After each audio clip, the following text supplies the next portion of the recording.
Hello friends, स्वागत है आपका आपके इस YouTube channel to news for student पर। दोस्तों, ये एक बड़ी अपडेट है उन तमाम राज्यकर्मी जो कि राजस्व कर्मचारी पोस्ट पर अभी कार्यरत हैं और बिहार एसएससी इंटर से द्वितीय के संबंधित एक पोस्ट है राजस्व कर्मचारी। इसमें सबसे अधिक पोस्ट रखे गए हैं, लगभग 3500 के आसपास जो सीटें हैं, और ये बढ़कर अभी 4000 के आसपास भी हो सकती है।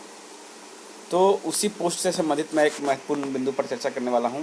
दोस्तों, जो अभी इंटर स्तरीय प्रथम के माध्यम से ज्वाइन किए हैं और जो कार्यरत है, इनके एसोसिएशन के माध्यम से हो या इनके डायरेक्ट लेटर के माध्यम से हो, ये बार बार अपने विभाग को लेटर लिखते हैं कि उनको उनके होम डिस्ट्रिक्ट से कई 100 किलोमीटर दूर, यानी 400 किलोमीटर दूर, कहीं 300, कहीं 200 किलोमीटर दूर उनको पोस्टेड किया गया है, जिससे उनको कई सारे परेशानियों का सामना करना पड़ रहा है। क्योंकि ये देखिए, एक तो कर्मचारी लेवल का पोस्ट है और ऊपर से राजस्व कर्मचारी, तो कहीं ना कहीं इनको कई सारे दिक्कतें आती होगी, ये मैं भी मानता हूँ। तो वैसे में इन्होंने कई बार आवेदन दिया है कि सर, ये तो जिला स्तरीय कैडर है, इसके अंतर्गत हमें होम डिस्ट्रिक्ट या फिर होम डिस्ट्रिक्ट के आसपास वाले डिस्ट्रिक्ट में पोस्टेड किया जाए। तो उसी को लेकर के ये जवाब आया है राजस्व भूमि सुधार विभाग के माध्यम से, और उन्होंने कहा कि राजस्व कर्मचारी जिला स्तरीय संवर्ग है, जिनकी भर्ती एवं सेवा शर्तों को विनियमित करने हेतु बिहार राजस्व कर्मचारी संवर्ग नियमावली 2011 गठित है, और उक्त नियमावली में अंतर जिला स्थानांतरण का कोई प्रावधान नहीं है। जबकि स्थानांतरण हेतु विभिन्न माध्यमों से, जैसे कि माननीय सदस्य के माध्यम से, संबंधित कर्मियों के माध्यम से, विभिन्न कर्मचारी संगठनों आदि से लगातार आवेदन प्राप्त हो रहे हैं, और बिहार राजस्व कर्मचारी में संवर्ग नियमावली में अंतर जिला स्थानांतरण का कोई प्रावधान नहीं होने के कारण प्राप्त आवेदनों को विचारोपरांत संचिकास्त करने का निर्णय लिया गया है। यानी दोस्तों, जितने भी आवेदन आए हैं उन सभी आवेदनों को निरस्त किया गया है, और इसका कारण बताया गया कि ऐसा कोई स्थानांतरण का जो है कोई नियम या प्रावधान नहीं है जिला स्तरीय कैडर जो बना हुआ है उसके अंतर्गत। इसलिए आपके जो आवेदन हैं उनको हम निरस्त करते हैं।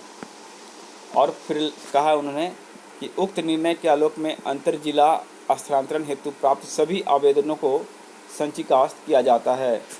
और ये लेटर ज़्यादा पुराना नहीं दोस्तों, 22 अप्रैल का ही है।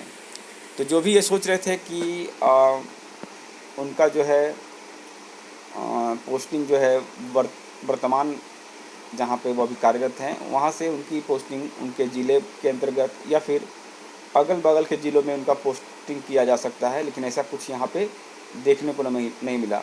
मैं आपको बता दूं दोस्तों, जो इंटर स्तरीय द्वितीय में कैंडिडेट हैं जो राजस्व कर्मचारी बनने के लिए हैं, फॉर्म डाले हैं, तो उनको बता दो कि उनके साथ भी वही होगा, चाहे पंचायत सचिव पोस्ट हो, ये भी वही हो, कैडर के अंतर्गत आते हैं।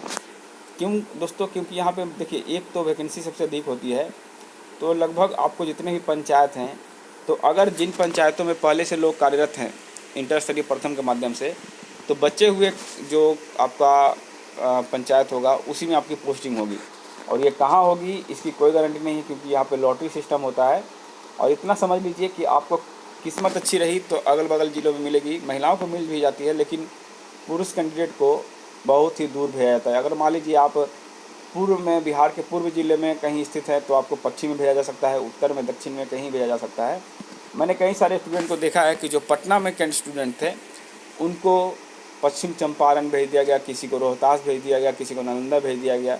तो पटना वाले नालंदा के लिए तो ठीक है, लेकिन नालंदा वाले को अगर रोहतास भेज दिया जाए या फिर कहीं और भेज दिया जाए तो ये दिक्कतें आ सकती है, क्योंकि वहाँ पर एक माहौल ही नहीं बन पाएगा आपका, और आप जो है डरे हुए, सहमे हुए काम करेंगे, और आपको काम करने में बहुत सारे पॉलिटिक्स परेशानी आ सकती है। वहाँ के जो स्थानीय लोग हैं उनसे भी आपको परेशानी हो सकती है। और कई सारे स्टूडेंट मैंने ये भी देखा है कि ज्वाइनिंग के बाद किन्हीं ने सुसाइड किया, किन्हीं के साथ मर्डर वाली व्यवस्था हो गई। मतलब कहीं ना कहीं आप प्रेशर में ही रहिएगा, आपको संतुष्टि बोल करके नहीं मिलेगी इस जॉब को लेकर के। तो ये था आज का अपडेट। चलिए मिलते हैं नए वीडियो, तब तक जय हिंद, जय भारत।